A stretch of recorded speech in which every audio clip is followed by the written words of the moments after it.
Hello दोस्तों, तो कैसे हैं आप लोग। आशा करते हैं कि आप सब अच्छे और स्वस्थ होंगे। आज जो हम आपको पढ़ाने वाले हैं पॉलिटिकल साइंस चैप्टर 1, जिसका नाम है सत्ययुग का दौर, जिसे मोस्ट वीवीआई ऑब्जेक्टिव रखा गया है। अगर आप सब्जेक्टिव का वीडियो नहीं देखे हैं तो प्ले लिस्ट में जाके देख लीजिए, और नहीं तो यहाँ से भी देख सकते हैं।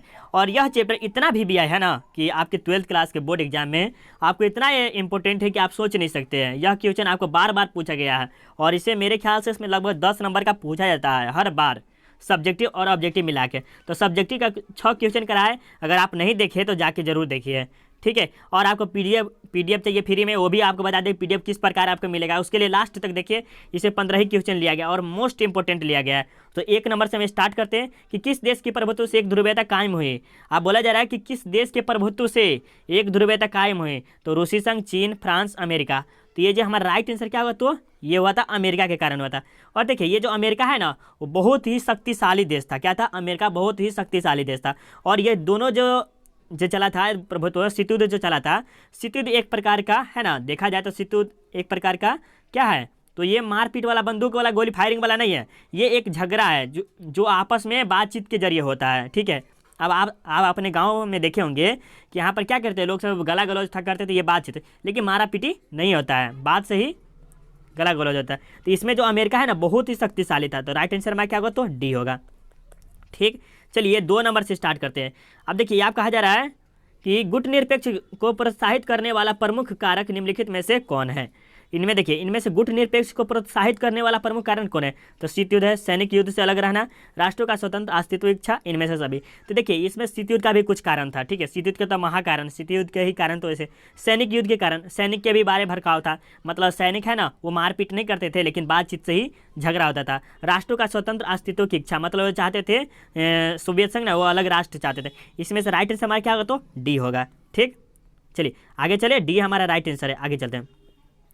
देखिए आपके सामने 3 नंबर कि अमेरिका ने 1970 तक की साम्यवादी देश को संयुक्त राष्ट्र का सदस्य नहीं बनने दिया। अब देखिए 1970 तक किस देश को नहीं बनने दिया, तो ये है ना सोवियत संघ को, साम्यवादी चीन को, और उत्तरी कोरिया को, हंगरी को। तो आप इसका कमेंट जल्दी जल्दी कीजिए, किसका होगा, तो ये चीन को नहीं बनने दिया, ठीक है। और 1971 में ये चीन को भी अपने साम्यवादी में रख लेता है, कौन? संयुक्त राज्य अमेरिका, ठीक है। तो राइट आंसर क्या होगा, तो बी होगा, बी वाले का 100% सही है। चलिए आपके सामने 4 नंबर क्वेश्चन है कि दूसरा विश्व युद्ध कब से कब तक चला था। अब देखिए दूसरा विश्व युद्ध के बारे में आपको पता भी होगा, कब से कब चला था, तो पता है कि नहीं चला, तो ये आपको पता होगा कब से कब चला था। ये 1939 से लेकर 1945 के बीच तक चला था, जिसमें 6 साल चला था। कितने? 6 साल तक चला था। कितने चला था? 6 साल तक, ठीक है। और इसमें जो है ना, दोनों देश शामिल थे। कौन थे? विश्व मतलब जो 2 देश थे। दूसरा विश्व युद्ध चला, उसके बाद ये उसके लास्ट समाप्त होते ही, मतलब दूसरा विश्व युद्ध समाप्त होते ही उसका क्या हुआ, इसके बाद सोवियत संघ, और जैसे यूएसएसए, ठीक है, और यूएसएसआर जब बुलाया जाता है इसको ना, ये दोनों देश क्या है, शक्ति, महाशक्ति के रूप में उभर के आ गया, बाहर निकल गया। तो इसी के कारण ये हुआ था। तो दूसरा में सेनापति में सेना, सैनिक, ये सब ये शामिल थे दूसरा विश्व युद्ध में, समझ गए।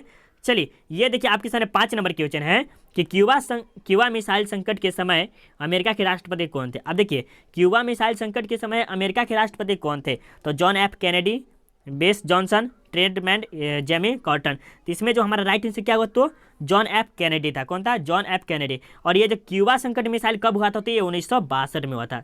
कब हुआ था? 1962 में। आपसे पूछा जा सकता है कि क्यूबा मिसाइल संकट का किस वर्ष हुआ था, तो 1962 में हुआ था। राइट आंसर आपको समझ में आ गया होगा। और यह किस लिए हुआ था, तो यह भी एक शीतयुद्ध का दौरान हुआ था, मतलब शीतयुद्ध के दौरान ही हुआ था, ठीक है। मतलब ये दोनों शीतयुद्ध और अमेरिका, देखिए इसमें जो है ना 2 देश था, मतलब सोवियत संघ हो गया और क्यूबा हो गया, और संयुक्त राज्य अमेरिका के बीच, दोनों के बीच टकराव हुआ था इसी के समय, ठीक है। समझ में आ गया? मेरे ख्याल से समझ में आ गया था। तो इसका क्यूबा संकट किस वर्ष हुआ था, तो 1962 में हुआ था, ठीक। और ये किसके? जॉन एफ कैनेडी के राष्ट्रपति थे उस समय। चलिए ये देखिए आपके सामने 6 नंबर क्वेश्चन है कि शीतयुद्ध की शुरुआत कब से मानी जाती है। अब देखिए ये जो शीतयुद्ध है, मतलब शीतयुद्ध है, इसकी शुरुआत कब से हुई थी? 1945 से। 1945 से इसकी शुरुआत हुई थी। और देखिए 1939 से, देखिए 1939 से लेकर 1945 तक तो यही चला था, द्वितीय विश्व युद्ध, ठीक है। उसके बाद जो इसका जो द्वितीय हुआ ना, द्वितीय विश्व युद्ध की समाप्ति हुई, तो इसके बाद क्या हुआ, तो शीतयुद्ध की शुरुआत हुई। तो 1945 से शुरुआत हो गया उसका, ठीक है, जिसमें 2 देश उभर के आए, संयुक्त राज्य अमेरिका और सोवियत संघ आए थे, ठीक है। चलिए और यहीं पर देखा जाए कि शीत युद्ध की समाप्ति कब हुई थी, तो 1991 में इसका समाप्ति हो गया। समझ गए।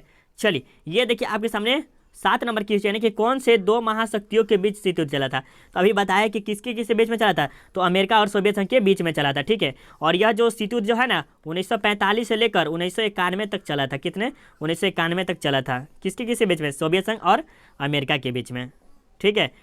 चलिए, और इसी के दौरान बहुत से कारनामे हुए थे और इसे बहुत झंझट वाला काम कहा जाता है इसमें बहुत। चलिए, और ये शीत युद्ध एक प्रकार का है ना, तो मारपीट वाला नहीं है। देखिए आप, चलिए, सोवियत संघ में साम्यवादी शासन की स्थापना कब हुई थी। सोवियत संघ में साम्यवादी शासन की स्थापना कब हुई थी, तो 1917, 1922, 1925, 1991। तो इसमें जो राइट आंसर क्या होगा, तो क्या होगा, तो ये हमारा 1917 में हुआ था, ठीक है। तो ए वाले का 100% सही है, ठीक है। और आपसे ये भी पूछा जा सकता है कि बलशेविक क्रांति कब हुआ था। आपसे ये डायरेक्ट ये पूछा जा सकता है कि बलशेविक क्रांति कब हुआ था, तो ये भी बता दीजिएगा। तो ये 1917 में ही हुआ था। कब हुआ था, 1917 में बलशेविक क्रांति। क्या बोले, बोल्शेविक क्रांति कब हुआ था, 1917 में। आपसे कमेंट में जरूर लिखेंगे, ठीक है। चलिए आपके सामने 9 नंबर की, लाल सेना निम्नलिखित में से किस देश की सेना को कहा जाता है। अब लाल सेना किस देश की सेना को कहा जाता है, जल्दी जल्दी कमेंट। ब्रिटेन की सेना को, सोवियत संघ की सेना को, अमेरिका की सेना या फ्रांस की सेना। तो ये जो है ना किस सेना को कहा जाता है, तो जल्दी जल्दी, ये सोवियत संघ की सेना को कहा जाता है। क्या, लाल सेना। लाल सेना किसको, सोवियत संघ की सेना को। बी हमारा राइट आंसर है। चलिए ये देखिए आपके सामने 10 नंबर क्वेश्चन है और इतना ये इंपॉर्टेंट है ना, इसको VBI के तौर पर रखिए। इतना इंपॉर्टेंट है ये चैप्टर बहुत, ये वाला बहुत, कि हिरोशिमा और नागासाकी पर अणु बम का प्रयोग कब किया गया था। तो ये कब किया गया था, तो ये 1945 में किया था। क्या राइट आंसर सी होगा, ठीक है। ये तो आपको समझ में आ गया कि हिरोशिमा और नागासाकी पर अणु बम का प्रयोग कब किया गया था। इसका जो प्रयोग किया गया था 6 अगस्त, कब किया गया था, 6 अगस्त 1945 को किया गया था। इसमें देखिए हिरोशिमा पर किया गया था 6 अगस्त 1945 को, थोड़ा सा टाइम लगेगा तो कोई दिक्कत नहीं, 6 अगस्त 1945 को। और यह नागासाकी पर 3 दिन बाद 9 अगस्त को हुआ था। कब होता, 9 अगस्त 1945 को। इस पर किस, हिरोशिमा पर नागासाकी पर अणु बम का प्रयोग किया गया था। और जिसे एक का नाम रखे थे, हिरोशिमा पर जो बम गिराया गया था, इसे लिटिल बॉय कहा गया। क्या, लिटिल बॉय। आपसे पूछा जा सकता है कि हिरोशिमा पर जो बम गिराया गया था उसका नाम क्या था, क्या नाम था, तो लिटिल बॉय। और नागासाकी पर पूछेगा तो क्या बताए, फैटमैन। क्या बताए, फैटमैन। और यह हिरोशिमा और नागासाकी कहाँ है, आपसे पूछा जा सकता है कि हिरोशिमा और नागासाकी कहाँ है, तो जापान में है। कहाँ है, इतना अगर आप कमेंट कर दीजिए ना कमेंट बॉक्स में, तो बहुत मज़ेदार बात है, बहुत मज़ेदार बात है, ठीक है। अगर आप हमारे चैनल पर फर्स्ट बार आए हैं तो क्या कीजिए, चैनल को सब्सक्राइब कर लीजिए। क्या करना है, चैनल को सब्सक्राइब कर लीजिए और बगल में बेल आइकन दिख रहा है उसको ऑल कर लीजिए, क्योंकि इस वीडियो के माध्यम से आपको इतना अच्छा नॉलेज देंगे ना कि मत सोचिए। इस चैनल के माध्यम से अगर आप चैनल को सब्सक्राइब करेंगे तभी तो पता चलेगा ना। चलिए, तो आप चैनल को सब्सक्राइब कर लीजिएगा ना, ठीक है, कर लीजिएगा, बहुत अच्छा करने आएगा तो ये तो कर ही लीजिएगा। चलिए 11 नंबर पे देखिए, नाटो की स्थापना कब हुई थी। नाटो की स्थापना कब हुई थी, 4 अप्रैल 1949 को।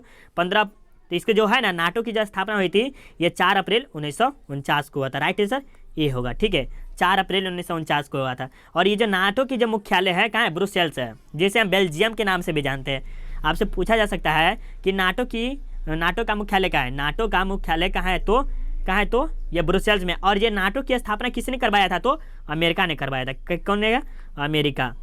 चलिए ये भी पूछा जा सकता है कि नाटो की स्थापना किसने करवाया था, तो अमेरिका ने। और किस लिए करवाया था, तो सोवियत संघ के विस्तार को रोकने के लिए करवाया गया था। राइट, चलिए बहुत अच्छा। ये देखिए 12 नंबर क्वेश्चन कि भारत का पहला सफल परमाणु परीक्षण कब किया गया था।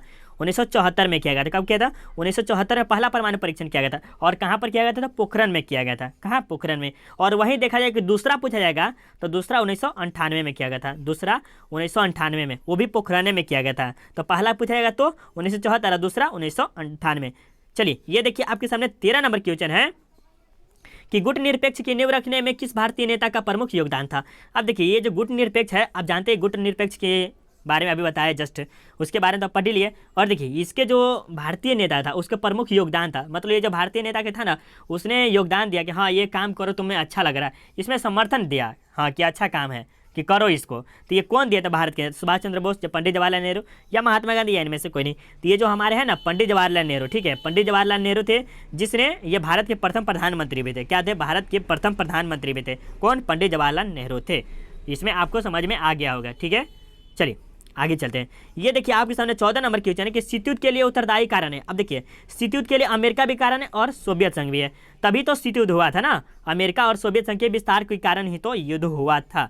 तो इसमें राइट आंसर हमारा क्या होगा, तो सी होगा, सोवियत संघ और क्या, सोवियत संघ और अमेरिका के कारण, और जिसमें अमेरिका और सोवियत संघ बहुत ही शक्तिशाली देश था, जिसमें अमेरिका हद से ज़्यादा शक्तिशाली था। ठीक है, देखिए आपके सामने 15 नंबर कि सोवियत संघ ने कौन सा सैनिक गुट बनाया था। देखिए ये सोवियत संघ है ना, कौन सा सैनिक गुट बनाया, ये वार्सा संधि बनाया था। आपसे पूछा जाएगा कि सोवियत संघ ने कौन सा सैनिक गुट बनाया था, वार्सा संधि, और वार्सा संधि बनाया था। ठीक है, और वहीं से पूछा जाएगा कि अमेरिका ने अभी जस्ट बताया कि अमेरिका ने, तो अमेरिका ने किसका, नाटो के बनाया था। और नाटो के जो बनाया था ये 4 अप्रैल 1949 को क्या हुआ था, इसकी स्थापना हुई थी 4 अप्रैल 1949 को। और ये किस लिए बनाया था, तो सोवियत संघ के विस्तार को रोकने के लिए।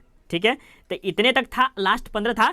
और अगर आपको ये PDF मतलब 30 क्वेश्चन देखना है तो आप क्या कीजिए, एक और बना हुआ है जिसे पॉलिटिकल साइंस के नाम से होगा, सीट्यूट के दर्श, एक और बना हुआ वीडियो जिसमें 30 ऑब्जेक्टिव है, तो उसमें थोड़ा सा कम डिटेल में था, लेकिन इसमें बहुत डिटेल के साथ पढ़ा है। तो अगर आपको वीडियो अच्छा लगा हो तो क्या कीजिए, लाइक कर दीजिए। क्या कीजिए, लाइक कर दीजिए। सभी स्टूडेंट भी अगर वीडियो आपका अच्छा लगा होगा, थोड़ा सा भी अच्छा लगा हो तो लाइक कर दीजिए, और हो सके तो कम से कम 5 दोस्तों या 2 दोस्तों को शेयर कीजिए।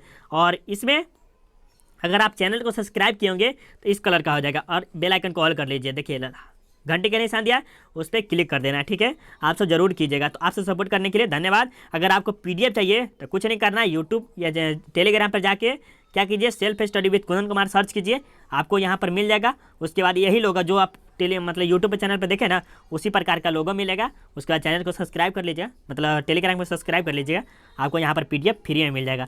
तो मिलते हैं, अगर आप चाहते हैं कि इसी प्रकार वीडियो आए तो आप कमेंट कीजिए कि हाँ सर इसी प्रकार लाइए आगे का वीडियो, तो आप कमेंट कीजिएगा ना। चलिए आपका कमेंट का हम इंतजार करेंगे।